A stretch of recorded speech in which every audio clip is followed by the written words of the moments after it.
Good morning. It's Diana Minotti with Diana Minotti Fine Art Antiques and Collectibles. I have my husband Perry here. Hi, it's me. I'm here. I'm very excited today. I have to tell you, I really am. I'm like super excited about this. This is the pirate show. I'm really go ahead. I'm sorry. I just was excited. I have to tell you, it's Well, great. welcome to Diana's Treasures. It's a day in the life of an estate sale appraiser and liquidator. I have a very special guest here who is, we call him Captain Mike. And he is a real treasure hunter where does deep sea dives and has found some interesting items along the way from shipwrecks found all over. You You want know, to tell us about it? last week we had the highwaymen. Today we got pirates and an actual treasure hunter. I mean, you can't get this any better. Mike, tell us who you are. Well, I started diving in 1969, and I fell in love with it. Jacques Cousteau's book, The Silent World. Once I read that, I had to start diving. And in '69, I started diving, and we dove shipwrecks from New England. We dove ocean liners, the Oregon. We dove the San Diego, which was an American warship. The USS Bass, which is a submarine, and also the German submarine, the U-853, which was the last U-boat to be sunk in American waters 8 hours before Germany surrendered. So how many shipwrecks are there from all the way up from New England and all the way down to through us into the Thousands, Gulf of America now? Yeah. thousands of them. There's so many shipwrecks, people don't realize how many there are. Many ran aground, and they say sometimes there's a shipwreck every 500 feet down the beach. Most of them get destroyed in the waves, the ones up on the beach. The deeper ones stay more intact, and the wooden ones get eaten up by what they call teredo worms. So you find a shipwreck. Who owns? What's the ownership? What's the legality of this? Well, it gets complex, but it's basically admiralty law. If the ship was lost and the insurance company still own it, they have the right to it. But if you go and find the ship and bring something from the ship to the courts, you can arrest the wreck and become the custodian of the wreck. And that gives you the right to salvage the wreck. But some of these ships we're talking from the 1700s, 1700s, 1800s. Right. How can they make a claim all these years later? Well, that has to do with what kind of money is on board of it. In other words, if it doesn't have a lot of money or cash on board, nobody's really interested. But if it does have, like the case of the Odyssey people, everybody's interested. Hmm. You know, we're so happy to have Captain Mike on the show. We kind of skipped over our introduction of who we are and who we are in the neighborhood here. So I need to get back to that for a second. I'm sorry, I got excited. This is great. I love the pirates. I love the the whole aspect of what Mike does. And by the way, we have sold some of your artwork, and we'll get to that in a minute. We're located at 15 Palm Harbor Village Way, right here in Palm Coast, right behind the sheriff's station, over by Cantina Louis side, up there in North Old Kings Road. And Diana is a fine art, antiques, and collectible expert, and we do our business there, and also estate sales. So, Diana, can you elaborate on that All real right. quick? Well, I need to be a little bit more humble. So, expert, no. Generalist, yes. We do estate liquidations, and so we're selling everything in the house. I've met Mike years ago, Yeah. years and years ago. Mike would come to the estate sales, or he'd pop in the shop. And you were always interested in military items, anything having to do with the ocean, the deep sea things. You bought, I think you bought a diving helmet from Yeah, me. my wife and I actually were picking for a couple of companies, nautical antiques. Uh-huh. And luckily, we enjoy the same hobby. And we go to a lot of antique places. That's how we found your shop. Well, from the visiting, and we've known each other, but I didn't know the depth of your treasure hunting. I knew you were picking and looking for items, but I really didn't realize that you were scuba diving and getting some of these treasures yourself. And I think our other mutual admiration and respect is for the Pirate Museum up in St. Augustine. That's one of my absolute favorites. We used to take Joe. Yeah, we love it. Yeah, we love. We've Yeah, taken but the whole family. We've been there. you don't just start doing this without a reason. So tell us, how did you decide that this was a passion? The painting? No, the passion. Oh, well, that too. But how did it all start for you? What triggered you? Originally, my mother took me to see 20,000 Leagues Under the Sea. Okay? And then I got Jacques Cousteau's book, The Silent World. And I started diving in 1969 with scuba. And we started finding stuff. And for years, I found out what I was doing wrong looking for shipwrecks. And I came upon a way of finding them by retrieving the nets for the fishermen that were losing their nets on the shipwrecks. Well, so you were scuba diving for the fishermen, pulling up their nets. hooked nets. Okay. And when we went down, we'd find the ships once in a while, and nobody knew what the ship was. So we started taking stuff off the ship to find out if we could identify the ship. And there's several books later on, if you'd like, I can tell you about them. So you're an author as well? Not an author, but I did underwater photography for a Dive into History series by Professor Henry Keats and George Farr. And I've done many lectures at Kings Point Naval Academy and other locations throughout Suffolk County.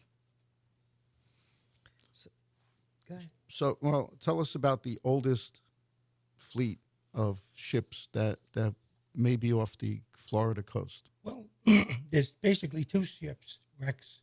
There's a 1715 fleet that's off of Sebastian, and then there's a 1733 fleet that's off of Isla Morada. They're both treasure fleets, and they're both within state waters.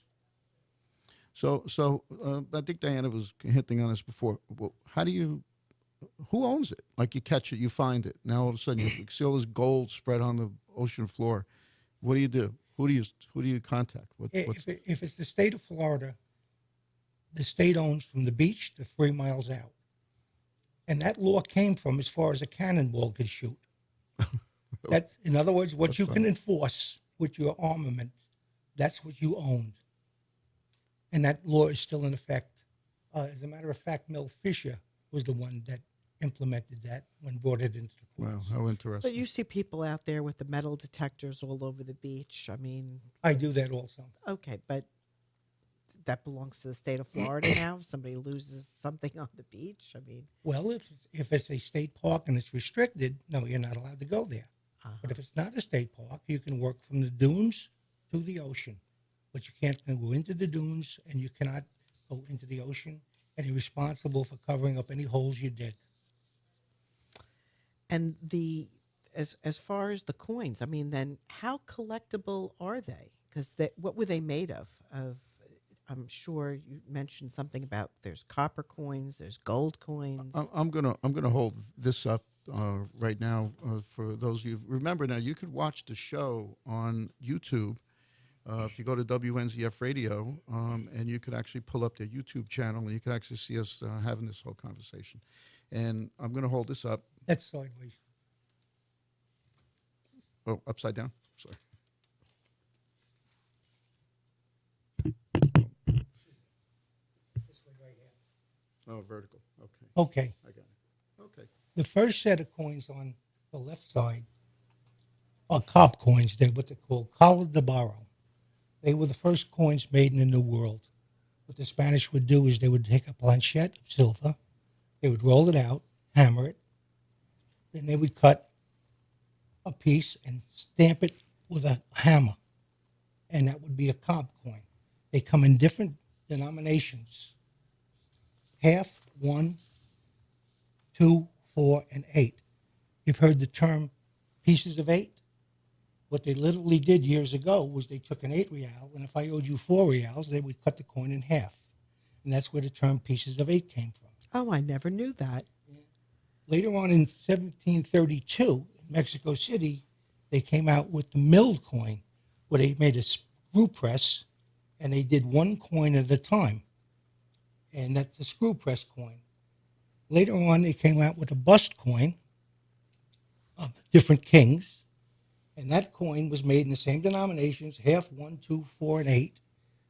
Up until 1857, the Spanish 8 real was still considered legal tender in the United States of America. Until what date? 1857. Wow. Thomas Jefferson was the one that suggested that they use the quality and weight of the Spanish 8 real to make our first American silver dollar. So I have a question for you, Diana. Like when someone brings something like that into the shop for an appraisal, how do you work that? How do you Well, when people ask about coins, first of all, the first question is it U.S. or is it international? Today, most people, they went on a vacation and they end up with a pocket full of change. A lot of that international coinage is, it's not, they're selling it by the pound. It's not of much value. And it's the same with our American coins, unless they're minted, pre 64 Kennedy $half. Correct. They're not full silver. So, and not that I want everybody to melt everything, but as far as value goes, so when you get something like that, though, I don't think that's really based on weight or silver or gold. We're really talking about now, as far as age, is what's going to bring value to those coins. If I could tell you, they grade these coins, shipwreck coins, are graded 1, 2, and 3, and then toasted completely with nothing on it. All right, so grade 1 coin, 8 real, could be worth $3,500 or even more. If it's worn out a little more, then it's a grade 2. It's worth less. Grade 3, you can hardly see the king and the date. And a grade 4, you can't see anything. Now, with that grading system, I'm assuming, is it because of the ocean of the salt is wearing away at the items, or they were just old to begin with when they went on the ship? And how were they in cargo? How would you find these coins? Okay, that's a great question. Most of the time, the coins were kept in barrels. They were not kept in treasure chests. The other thing is that if a bunch of coins were in a clump and they were laying next to a cannon or something iron, that's what they call cathodic protection. The iron was the sacrificial metal, and the silver would not corrode. So what's the likelihood, though, of finding it in such pristine condition? Well, the gold coins come out like brand new. They come out maybe with a little incrustation on them. But if you find a gold coin underwater, it looks like the day it was made.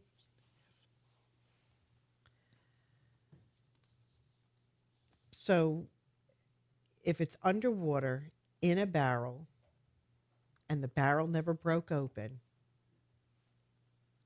it could be that pristine. Yeah, the coin right over there, the Admiral Gardner coin, if you look at it, it's in perfect condition. we're going to bring those up in a few minutes for Okay. sure. Well, why don't you bring that up? All right, time for show and tell. Is that what we're saying? Yeah. All right. My favorite part of the show. So again, if you watch us on YouTube, you'll be able to see these pieces of art. Okay.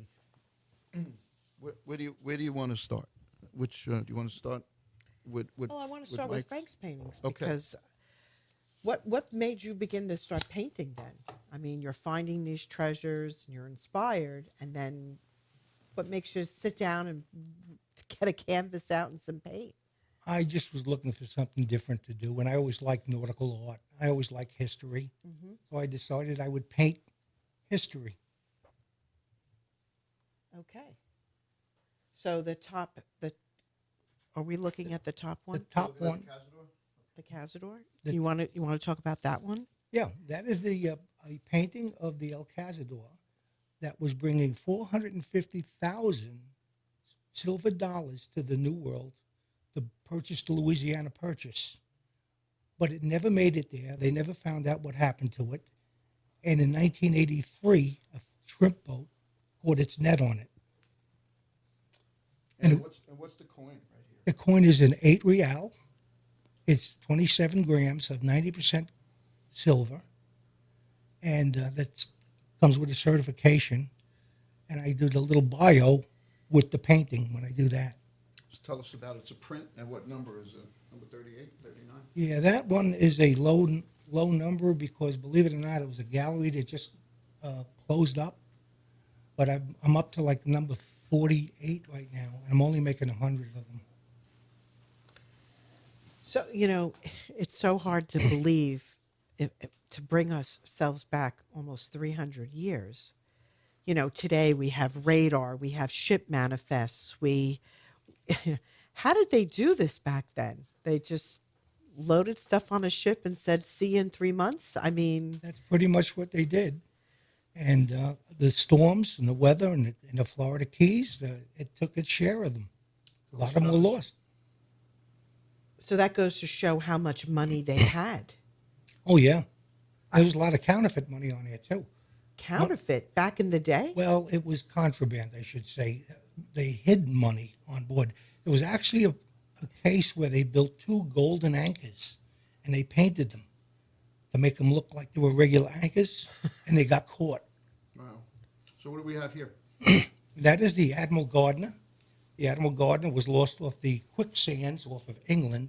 It's a giant sandbar, and that was owned by the British India Company. And you heard this, the Wall Street? These are the people that actually built Wall Street.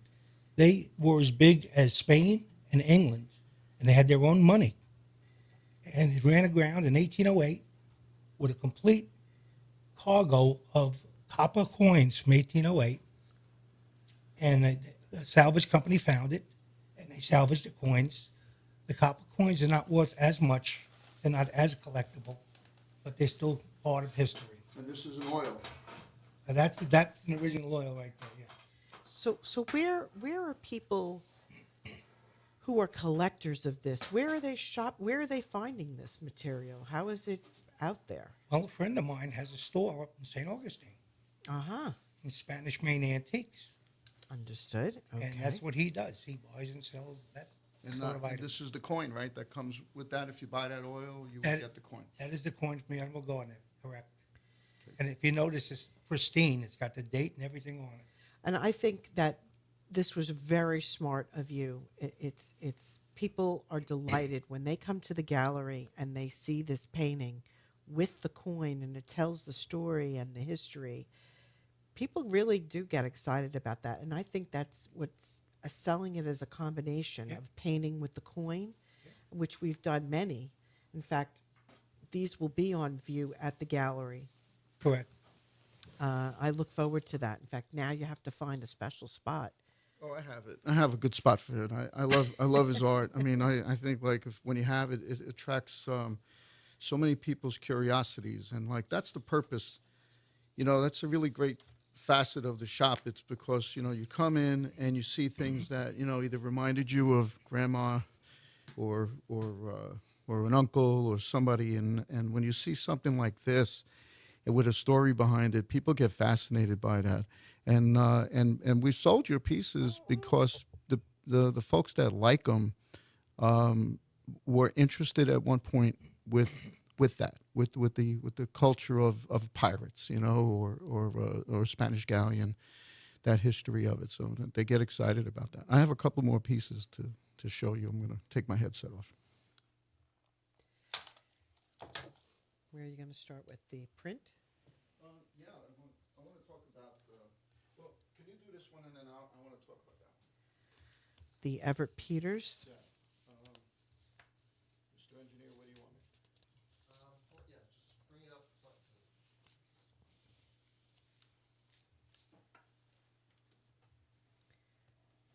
Just give me the tag on the back. So it has all the information. Thank you. So Everett Peters is his dates are 1856 to 1932. What does that mean? His birth and death dates. Okay. What we have here, the man in the wagon, they're really clam diggers, and coming and getting items, product off of a ship. This painting is at the gallery. We have it on view. I've gotten a lot of interest in it, and I just last night, just to review the auction records on it, it's selling in the $3,000 to $5,000 range. So I'm excited about that piece, and it's in good condition, and the frame is in great condition. It looks like the original frame, and it does have a brass plaque with his name on it. Um, I'll have you if you want to talk about the print.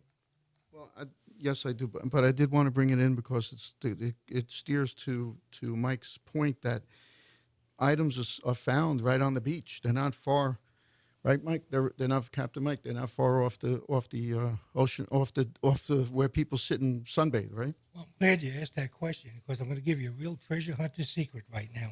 Uh Uh oh. oh, here we go.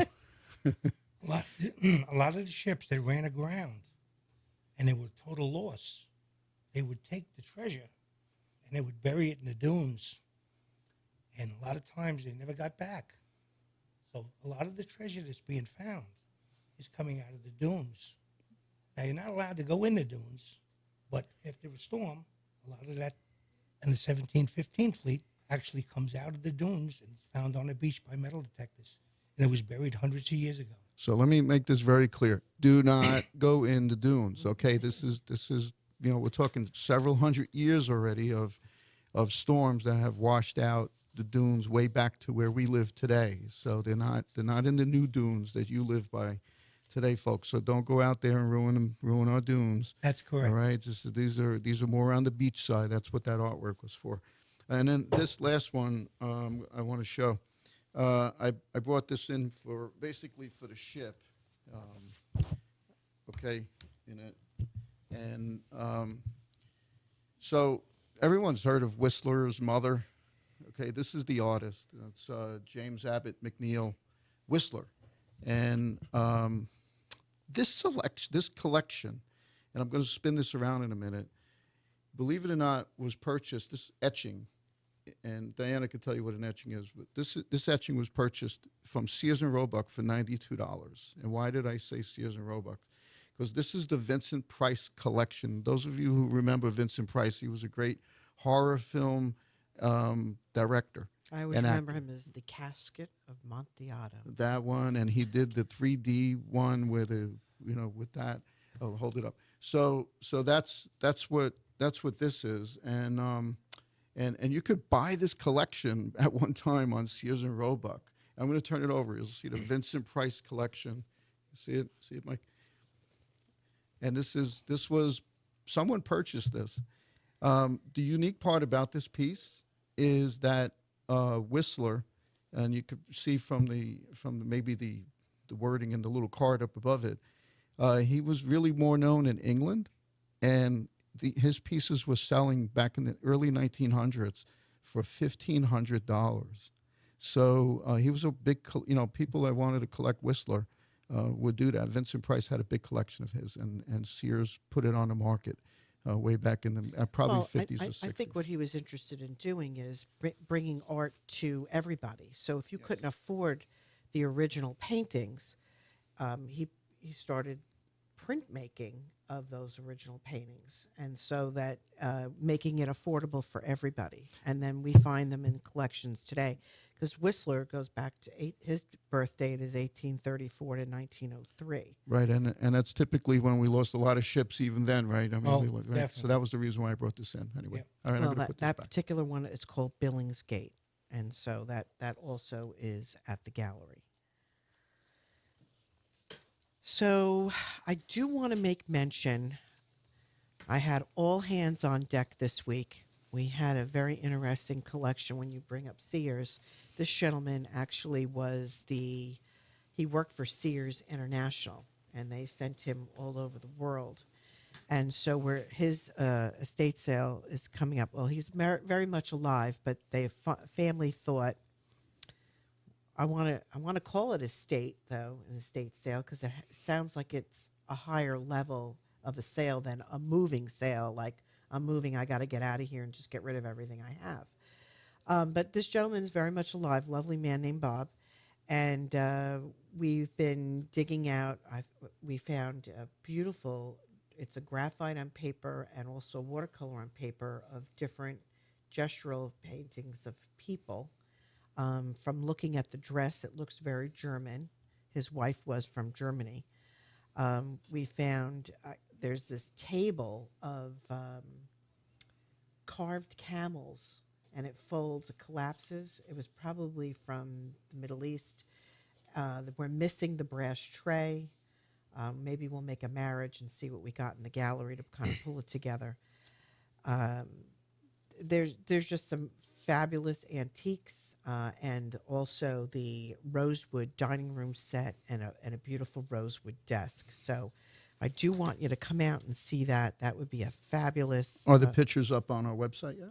I took them last night, so I will get them up as soon as possible. And what is the name of the sale? Because as most of you who do follow Diana know that she names everything.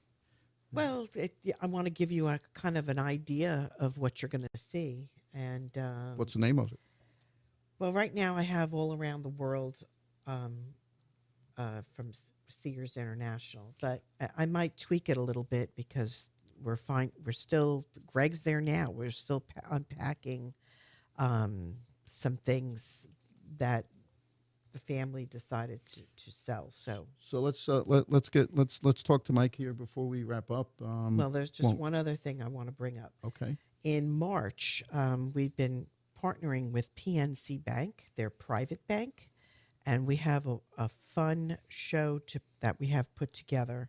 Remember when we went on the Art Miami trip? Yeah, that was a great trip. I took a lot of pictures. Mm-hmm. Well, we're going to have at Channelside, they're hosting me to come in and talk about that particular venue of the fine art today. I feel that there's a lot of art pieces that were done from the classics and that they're redone today. So it's like a lot of art appropriation and some really wonderful process going on. How does one attend? Well, if you contact Fernanda Haley at PNC Bank, you can get yourself a ticket. It's a wonderful lunch, catered lunch at Channelside on Palm Harbor Parkway. Is there an email that you could send it to? You can RSVP at fern.haley@pnc.com. Why don't you spell that out? Fern, Fern, Haley, HAILEY, @pnc.com. So that's I exciting. want to invite folks to come and see that, and also to stay on top of our estate planning council. Well, you make me work in the shop, so I never get a chance to go to the event. You know, that's okay. I'm there to work for you. I'm retired, but I come to work. The event. We'll get you in. Speaking of retired, Mike, tell us, Captain Mike. Right? So tell us, you've retired, and this is what you and your wife enjoy. Yeah, we still go and pick antiques. We're out there every weekend. We're looking around. What's your lovely wife's name? Marianne. Marianne. Yeah, married 52 years. Congratulations. God bless. Right, that's great. And luckily, we enjoy the same thing. We enjoy going to Mount Dora, the land, and we pick all sorts of artifacts and antiques. Well, you're our local treasure. At the end of the day, you are our local treasure. We appreciate you. I love when you come in the shop. You guys come in, and we're going to have this artwork at the shop. So if anybody wants to come, 15 Palm Harbor Village Way here in Palm Coast. We're open from 10 to 5, Monday through Friday, and 10 to 4 on Saturday. So please give us a stop by, all right? Yeah, thank you so much, Mike. I appreciate it. We appreciate your friendship. What I love about you, Mike, is you're very sharing and very educational. It makes a difference. You got to make life interesting, you know. It just jazz it up a little bit. Good words of wisdom, Mike. Thank you very much. Thank you. All right, how are we doing? All right. So, again, we are estate appraisers and liquidators. We have on-site estate sales. We have a wonderful lineup coming up. All of March is booked. We have some really interesting sales coming up. We have the gallery is 5,000 square feet, and there's lots of treasure there. You'll find Perry there. That's me. I hold court on Thursdays. I'm there You're unpredictable when you're doing. there, but I'm usually in the there. afternoon. I'm Yeah, there right. doing appraisals, doing sales, working with families and clients, and that kind of thing. And then we do appraisal services. And this PNC Bank has really been wonderful. They've hosted 3 events for us, and we like to share that with the community. And I just want to make a quick plug about the Estate Planning Council. We meet once a month. It's estate planners, attorneys, and accountants and bankers, guardians. It's a really fun, great group. It's a sharing of knowledge and better assisting our clients. In fact, the sheriff is going to be our speaker Oh, next how month. exciting. Sheriff He's Staley? well, he's sending someone from the department because what we're finding as in this business is that there's a lot of seniors are being Taken advantage of. with fraud Of and course. scams, Why not? and so they're going to come in and talk to us about that, and so that we can better help the community. Well, you are Diana Minotti, Yes, and sir. that's my wife. I love you. Thank you. And my name is Perry Matrano, and we are Diana Minotti, Fine Art, Antiques, and Collectibles. And I definitely want to put a shout out to the crew, and wish everybody the best day. All right. Thank you. Thank you. Thank you. Thanks, Mike.